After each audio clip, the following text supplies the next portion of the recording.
Hi, this is Web 2.0, 21st Century Schools. My name is Leah Mahaney, and this is Module 5. A summary of the article that I read, it talked a lot about unequal divide of funding and resources. I see that in my school a lot. We have about 8 devices per classroom, which equals out to about 1 device per 3 kids. Here in America, our funding for our schools is based on scores, where in Finland, it's an equal funding no matter their economic status or their scores. So I think that's going to be something that the U.S. is going to have to look at in order to catch up with those schools that are implementing this new structure.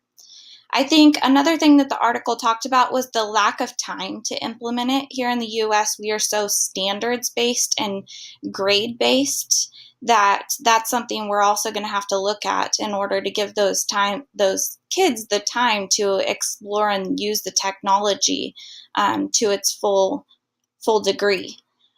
We're also stuck on accountability and record keeping here in the US, which is going to have to change because kids don't learn just by pencil and paper and a test. They can learn in different ways, like projects or different STEM activities, such as that. I do feel that the divide can be resolved. I think that we're going to have to work with government funding for schools.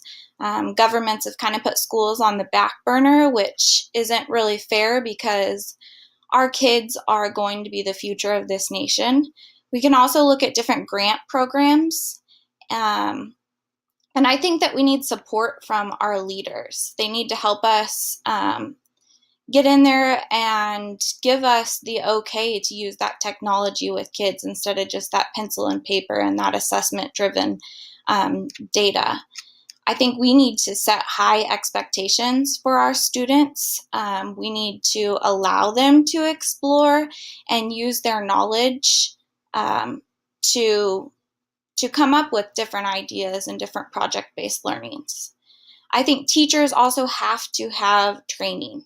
And I think that goes along, teachers are going to have to train those students on how to use the devices appropriately and how to navigate the web, because not all kids have equal access to that at home.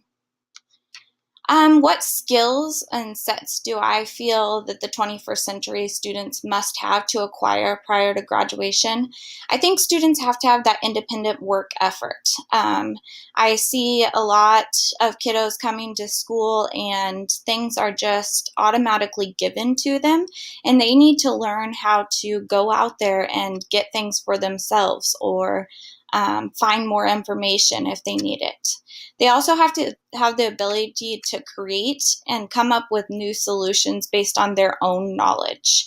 They can get an idea off of the web, but they need to be able to further that and come up with a new aspect of it. I think kids also have to have communication skills. I worry sometimes that technology has taken that away from kids. Their nose is in their device instead of being able to talk and communicate with others. And then they also have to be able to work on a team and listen to others and expand on others' ideas.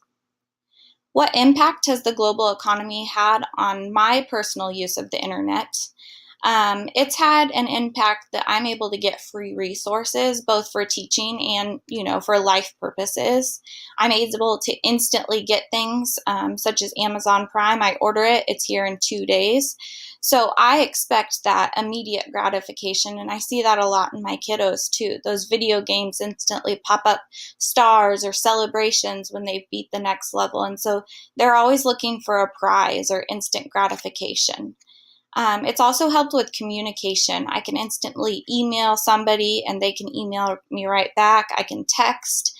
I can video chat, but that also puts pressure on me having to immediately reply to someone. What technology and training do I still need to effectively integrate technology into my current position? I need time management strategies. I'm not sure how to balance getting all those standards and those and the data while still teaching kids how to use the technology and the new programs I also need help on teaching students how to use their time efficiently and use those programs to the design that those programs are meant to be used for.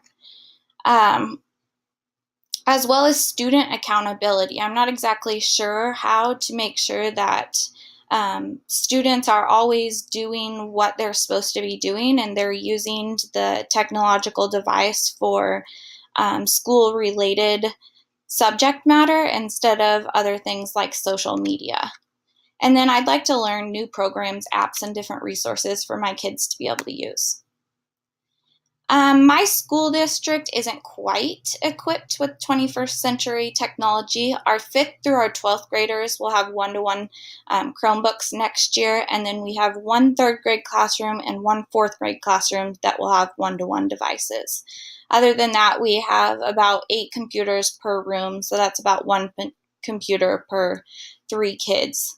Our staff is really good about sharing those resources. So if one teacher's kids need more computers, we're good about, loaning those teachers computers, but we haven't quite got those one-to-one devices yet.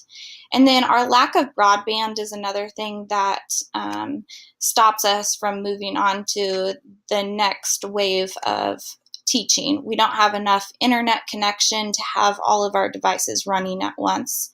And then lack of knowledge on how to incorporate it into the classrooms. I think a lot of the older teachers struggle with how to use the technology to teach kids instead of it just being a game or a practice.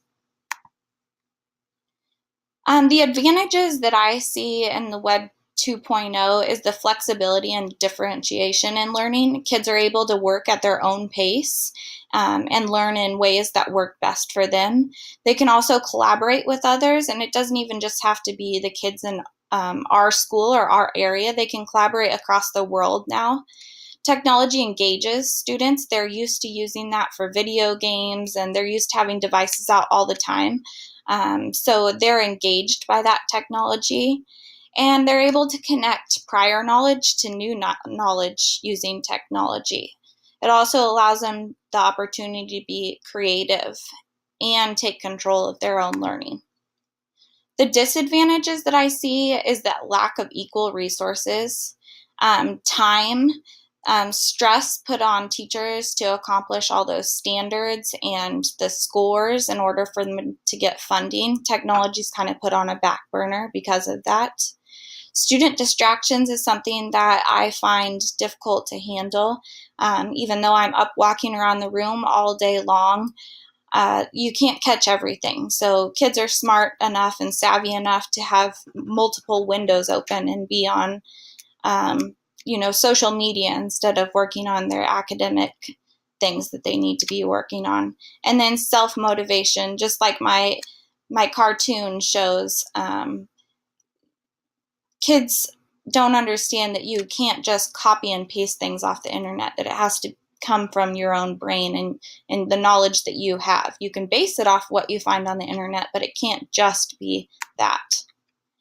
I haven't experienced any cyberbullying. Since I'm a small group reading teacher, I don't have a full classroom of kiddos. I know that that's out there, but the kids at my school are pretty accepting and kind to each other. I do find that students are off task because of other internet sites, though. They spend way too much time on graphics or different dimensions like that and tend not to get the information down that I need them to get down. So that was my Web 2.0 presentation, and I will see you later.